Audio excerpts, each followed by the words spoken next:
తనపై దుష్ప్రచారం చేసేందుకు ప్రత్యర్థులు కోట్లు ఖర్చు చేస్తున్నారని గ్రాడ్యుయేట్ ఎమ్మెల్సీ కాంగ్రెస్ అభ్యర్థి నరేందర్ రెడ్డి ఆరోపించారు. అణగారిన వర్గాలకు కాంగ్రెస్ పార్టీనే అండగా ఉందన్నారు. తప్పకుండా విజయం సాధిస్తామంటున్న ఎమ్మెల్సీ అభ్యర్థి నరేందర్ రెడ్డితో మా ప్రతినిధి Gopalakrishna face to face.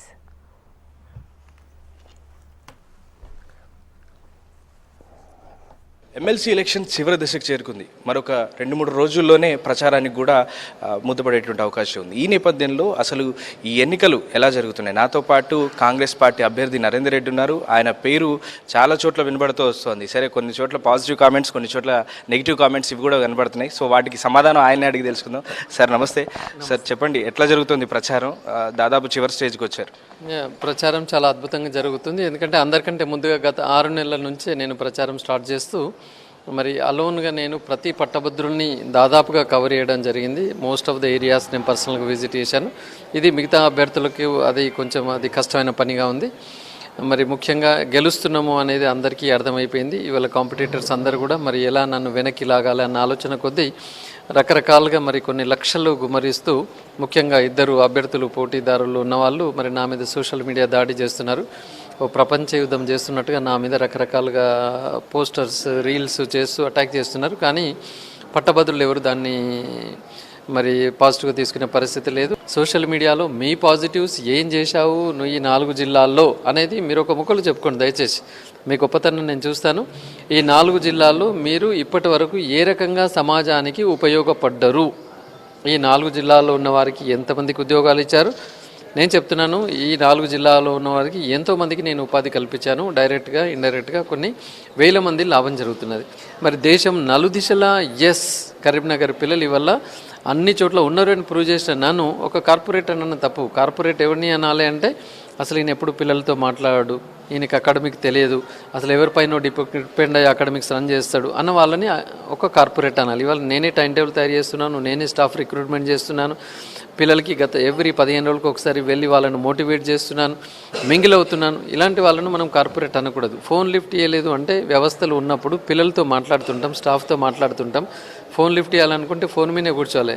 First priority ఓటుతో భారీ మెజారిటీతో గెలవబోతున్నాడు. ఎందుకంటే చాలామంది మీలానే అంటే నారాయణని తీసుకోవచ్చు, పల్లరాజేశ్వరరెడ్డిని తీసుకోవచ్చు, మల్లారెడ్డిని తీసుకోవచ్చు, వీళ్ళందరూ ప్రజాప్రతినిధులు అయిన తర్వాత వాళ్ళు లబ్ధి పొందారు, యూనివర్సిటీలు తెచ్చుకున్నారు, క్యాంపస్లు పెంచుకున్నారు. ఇప్పుడు నరేంద్ర కూడా అదే పని చేస్తాడు గెలిస్తే అనేటువంటి ఆరోపణలు మీ మీద వస్తున్నాయి. సో దానికి ఏం చెప్తారు? సో యూనివర్సిటీ పెట్టడానికి అసలు నాకు అర్హత లేదు ఇప్పుడు. ఎందుకంటే మాకున్నది ఒక చిన్న డిగ్రీ కాలేజ్. దాన్ని నేను నాక్ తీసుకురావడం, ఆటోనామస్ తీసుకురావడం, ఆ తర్వాత యూనివర్సిటీ అనేది అదొక లాంగ్ ప్రాసెస్. అది ఇప్పట్లో అయిపోదు కాదు. మరి మాకు ఇంజనీరింగ్ కాలేజ్ అయితే లేవు. సో ఇంజనీరింగ్ కాలేజ్ ఉన్న వాళ్ళకి మోస్ట్లీ మనము ప్రైవేట్ యూనివర్సిటీకి వెళ్ళడానికి ఒక అవకాశం ఉంటుంది. మాకు ఉన్నాయన్నీ ఆల్ఫోర్స్లో 45% స్కూల్స్ ఉన్నాయి, ఇంకో 45% జూనియర్ కాలేజెస్ ఉన్నాయి. Degree and PG hardly 10%. కాబట్టి ఈ స్కూల్స్, జూనియర్ కాలేజ్, యూనివర్సిటీ పెట్టడం ఇట్స్ హైలీ ఇంపాసిబుల్. ఈ ఎన్నికల్లో డివైడ్ అయ్యే అవకాశం ఉందనేటువంటి ఒక వాదన వినబడుతుంది. ఎందుకంటే ప్రధాన పార్టీలో ఉన్నటువంటి వాళ్ళందరూ కూడా రెడ్డి సామాజిక వర్గం లేదంటే ఓసీ సామాజిక వర్గం నుంచి వాళ్ళు ఉన్నారు. సో బీసీ ఓటర్లు ఒక్కసారిగా అంటే చూసుకునేటువంటి, ఎందుకంటే ప్రస్తుతం బీసీ రిజర్వేషన్లకు సంబంధించిన అంశం కావచ్చు, ఇదంతా కూడా ట్రెండింగ్లో నడుస్తున్న సబ్జెక్టు. ఈ ఎలక్షన్స్లో బీసీ ఓటర్లకి ప్రత్యేకంగా హామీ ఇస్తున్నారా? వాళ్ళని ఎట్లా ప్రసన్నం చేసుకుంటారు? బీసీ ఓటర్లకు ముఖ్యంగా గమనించాల్సిన అంశం ఏంటంటే అసలు బీసీలను దగ్గరికి చేర్చిన పార్టీ కాంగ్రెస్ పార్టీ. ఇంకా దీనికంటే ఇంకా ఏ పార్టీ కూడా లేదు. ఇవాళ కాంగ్రెస్ పార్టీ రాష్ట్ర అధ్యక్షులు మరి మహేష్ కుమార్ గౌడ్ గారు ఉన్నారు. మిగతా పార్టీల అధ్యక్షులు చూసుకుంటే అందరూ ఓసీలే ఉన్నారు. అట్లాగే కులగణన మరి ఎంత అద్భుతంగా చేస్తున్నారు. భారతదేశంలో ఏ రాష్ట్రం కూడా చేయని సాహసోపేత నిర్ణయం. రాబోయే రోజుల్లో 42% రిజర్వేషన్ మరి విద్యా ఉద్యోగాలలో కల్పించడానికి కసరత్తు జరుగుతూ ఉన్నది. కాబట్టి ముందు నుంచి కూడా, ఇప్పటి నుంచి కాదు, ముందు నుంచి కూడా నిజంగా చెప్పాలంటే బీసీలకు అతిపెద్ద ప్రియారిటీ ఇస్తున్న పార్టీ ఏదైనా ఉంది అంటే అది కాంగ్రెస్ పార్టీ. ఇప్పటిదాకా జరిగినటువంటి జనాల్లో ఉన్న చర్చలో నరేందర్ రెడ్డి ఎక్కడ కూడా కన్సెషన్ ఇవ్వరు అనేటువంటి కామెంట్ విపరీతంగా వస్తున్నటువంటి సందర్భం. సో కన్సెషన్ విషయంలో సరే, అపార్ట్ ఫ్రమ్ ద పాలిటిక్స్ అయినప్పటికీ కన్సెషన్ విషయంలో జనానికి ఏమైనా చెప్పదలుచుకున్నారా? పేద వర్గాలకి ఇప్పటివరకు మీరు చేసింది ఏంటి మీ కాలేజీలో? భవిష్యత్తులో ఏమైనా చేద్దాం అనుకుంటున్నారా? ఏమైనా ఆలోచన ఉందా? కన్సెషన్లు అనేది అదొక పెద్ద టాపిక్. ఎందుకంటే ఇప్పటి వరకు కొన్ని వేల మందికి నేను ఆదుకున్నాను, ప్రయోజకులు అయ్యారు. తర్వాత నిజంగా చెప్పాలి అంటే ఒక క్వాలిటీ ఎడ్యుకేషన్ ఇవ్వాలనుకుంది ఆల్ఫోర్స్. అన్కంప్రమైజ్డ్గా మరి స్టాఫ్ని పెడుతున్నాం. విద్యా సంస్థల అధినేతగా రాజకీయాల్లోకి వచ్చి పోటీ చేస్తున్న దానిలో నరేందర్ రెడ్డి ఒకరే కాదు, ఇప్పుడున్న అభ్యర్థుల్లో మీ ప్రత్యర్థులు కూడా విద్యా సంస్థలు ఉన్న వాళ్ళే. సో వారిపై ఎవరిపై రానన్ని కామెంట్లు, ఈ కన్సెషన్స్ కావచ్చు, కార్పొరేట్ ఆరోపణలు కావచ్చు, మీపైన ఎందుకు వస్తున్నాయి అనుకుంటున్నారు? ఇది ఒకటే చెప్పాను, గెలుస్తున్నామన్న భయంతో చెప్తున్నాను. ఇక్కడ పోటీదారులు 2, 3, 4 ఉండవచ్చు.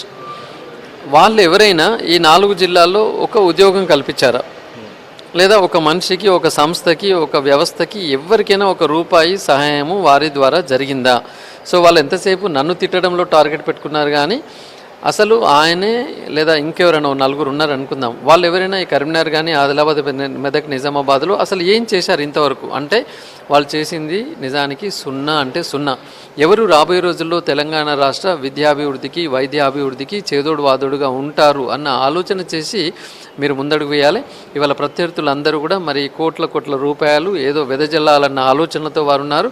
వారి ఆలోచనతో ఉండడం కాదు, నా మీద ఒక దుష్ప్రచారం చేయడానికి కూడా ప్లాన్ చేస్తున్నారు. నరేందర్ రెడ్డి 317 జీవో అప్పుడు టీచర్లకు సంబంధించినటువంటి అంశంలో అప్పుడెప్పుడు ఎక్కడున్నారు, కోవిడ్ టైంలో ఎక్కడున్నారు అనేటువంటి ఆరోపణలు చేస్తున్నారు. సో నరేందర్ రెడ్డి అలాంటి సమయంలో ఏం చేశారు, కోవిడ్ టైంలో ఎక్కడున్నారు, ఏం చేశారు? కోవిడ్ సమయంలో ఖచ్చితంగా చాలామందిని ఆదుకునేది ఆల్ఫోర్స్ విద్యాసంస్థ.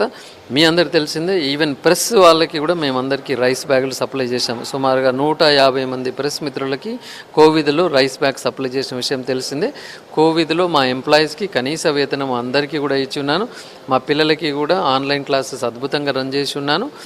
మరి 317 జీవో గురించి కానీ ఇంకో దాని గురించి కానీ నేను స్పందించలేదు అంటే అప్పుడు నేను యాక్టివ్ పాలిటిక్స్లో లేకుండా ఒక ఆల్ఫోర్స్ అధినేతగా నేను పాలిటిక్స్లో కామెంట్ చేయడం అనేది అది సరికాదు. అది రాబోయేటువంటి ఎమ్మెల్సీ ఎన్నికలు నిజానికి చాలా ఉత్కంఠ రేపుతున్నాయని చెప్పుకోవచ్చు. మరి ఒకరిపై ఒకరు సోషల్ మీడియాలో ప్రచారం చేస్తున్నటువంటి అంశాలు చూస్తే మాత్రం డెఫినెట్గా ఈ రిజల్ట్స్ మాత్రం అత్యంత ప్రభావం చూపించేటువంటి అవకాశం ఉంది రాజకీయాల్లో అని మాత్రం అర్థమవుతుంది. ఉత్తర తెలంగాణలో జరుగుతున్న ఈ ఉత్కంఠమైనటువంటి ఎన్నికల్లో ఎవరు గెలుస్తారు, ఎవరు ఓడతారు అనేది మరికొన్ని రోజుల్లో తెలిపోతుంది. కెమెరామెన్ రవితో గోపాలకృష్ణ, HM TV, కరీంనగర్.